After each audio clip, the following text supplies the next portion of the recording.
Bonjour et nous allons voir aujourd'hui ce thème, un royaume de puissance.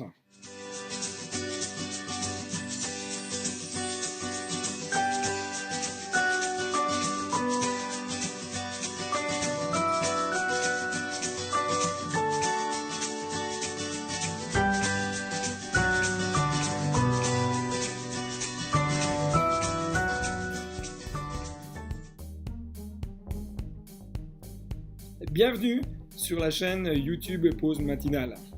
Ce matin, sans plus tarder, je vous invite à lire avec moi dans le premier épître aux Corinthiens, chapitre 4, verset 12, un texte qui nous dit très simplement « Car le royaume de Dieu ne consiste pas en paroles, mais en puissance. » Quelle que puisse avoir été l'année que vous venez de vivre, l'année à venir peut être bien différente. Il ne s'agit pas de déclarer les choses de façon pensée positive en vue d'obtenir une réponse à des besoins, mais de nous attacher davantage à la parole de Dieu et aux promesses qu'elle nous laisse. Parce que je crois que je ne suis pas appelé à vivre une religion, mais à vivre une relation avec mon Créateur. Lorsque nous lisons les évangiles, ou le livre des Actes des Apôtres, nous y découvrons des récits merveilleux. Jésus guérissait les foules, chassait les démons, redonnait la vue aux aveugles, restaurait les vies brisées. Les apôtres eux-mêmes ont partagé et véhiculé ce même message. Jésus sauve, Jésus guérit, Jésus baptise du Saint-Esprit. La question que nous devons nous poser aujourd'hui devrait être celle-ci. Quel est le message que je vis personnellement dans ma vie aujourd'hui ? Ma vie avec Dieu se limite-t-elle aux réunions qu'organise mon église locale ? Se limite-t-elle à des moments spéciaux dans l'année ? La Bible ne me montre pas que Jésus soit mort pour moi afin que je puisse vivre une religion. C'est pourquoi voici quelques pistes de réflexion que je voudrais voir avec vous, ou plutôt quelques fondamentaux que nous sommes appelés à vivre dès maintenant et dans les jours à venir. Tout d'abord, des guérisons et des miracles. Lorsque nous parlons de guérisons et de miracles, je ne peux oublier les dernières paroles de Jésus qui sont citées dans l'évangile de Marc, chapitre 16, versets 15 à 20. Puis il leur dit « Allez par tout le monde et prêchez la bonne nouvelle à toute la création. Celui qui croira et qui sera baptisé sera sauvé, mais celui qui ne croira pas sera condamné. Voici les miracles qui accompagneront ceux qui auront cru en mon nom. Ils chasseront les démons, ils parleront de nouvelles langues, ils saisiront des serpents, s'ils boivent quelques breuvages mortels, il ne leur fera point de mal, ils imposeront les mains aux malades, et les malades seront guéris. » Le Seigneur, après leur avoir parlé, fut enlevé au ciel, et il s'assit à la droite de Dieu, et ils s'en allèrent prêcher partout, et le Seigneur travaillait avec eux et confirmait la parole par les miracles qui l'accompagnaient. Amen. Nous sommes tous appelés à être des disciples de Jésus.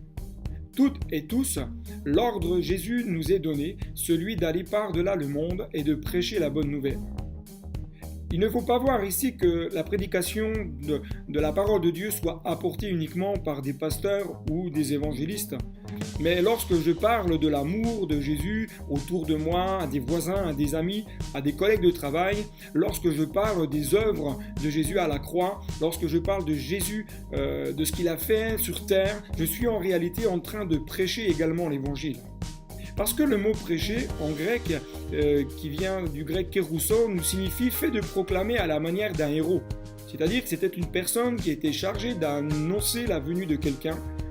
En général, c'était un officier dont les fonctions étaient la transmission des messages et la proclamation solennelle. Vous êtes appelés à être de ces héros qui proclament le message de l'évangile dans ce monde. De quelle manière ? Celle que Dieu aura placée dans votre cœur. Ne pensez pas que parler de Jésus se limite à du porte-à-porte, de la distribution de brochures sur le marché ou autre. Prêcher l'évangile, c'est partager le message d'amour du Père autour d'un café, entre amis, dans une salle d'attente, chez le médecin, dans un rayon de magasin. En bref, il n'y a pas de cadre fixe pour partager le message de la croix, juste le fait de proclamer l'évangile quand l'occasion nous en est donnée. Le disciple de Jésus est appelé à vivre de grandes choses. C'est Jésus qui parle de diverses choses que nous sommes appelés à vivre en disant « Voici les miracles qui accompagneront ceux qui auront cru en mon nom. Ils chasseront les démons, ils parleront de nouvelles langues, ils saisiront des serpents. S'ils boivent quelques breuvages mortels, il ne leur fera point de mal. Ils imposeront les mains aux malades et les malades seront guéris.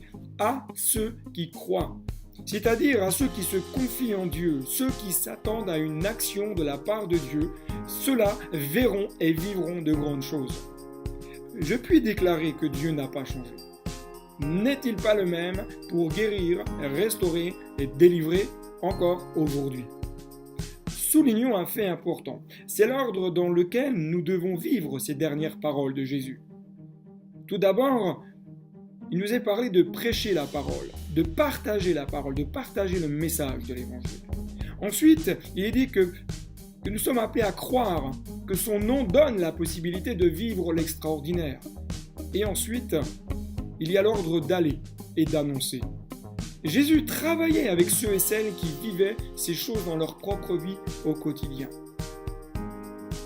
Un autre point que je voudrais voir avec vous, c'est vivre le baptême du Saint-Esprit. Nous retrouvons cela notamment dans le livre des Actes, chapitre 2. Le jour de la Pentecôte, ils étaient tous ensemble dans le même lieu, et tout à coup il vint du ciel un bruit comme celui d'un vent impétueux, et il remplit toute la maison où ils étaient assis.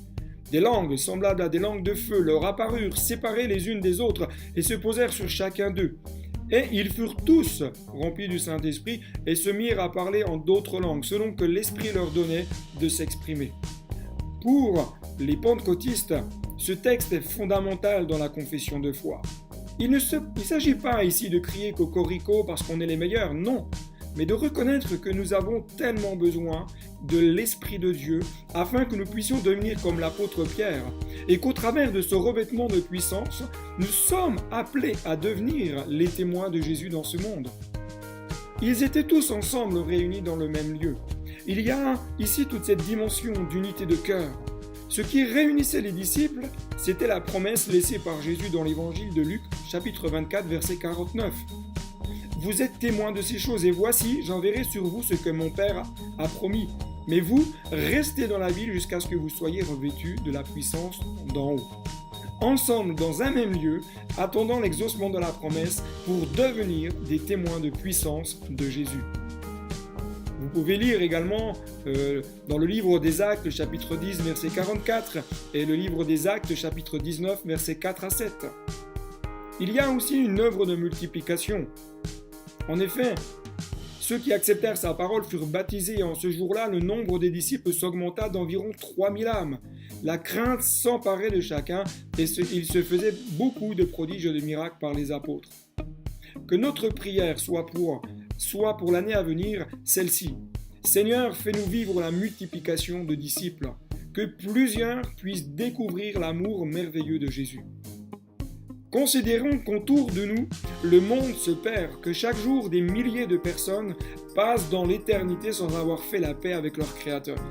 Ils ont besoin d'entendre, ils ont besoin que des disciples se lèvent pour leur dire que Dieu les aime et veut changer leur destinée.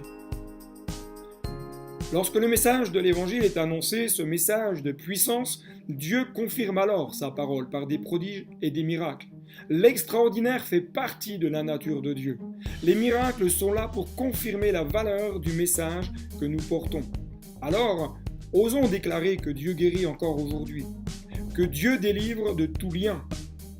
Oui, le royaume de Dieu ne consiste pas qu'en paroles, mais dans une manifestation de puissance pour que le monde croie et découvre celui qui règne de toute éternité. À très bientôt sur cette chaîne YouTube Pause Matinale, et je vous invite, si vous ne l'avez pas fait, à vous abonner et à cliquer sur la petite cloche afin d'être alerté des dernières vidéos mises en ligne. À très bientôt.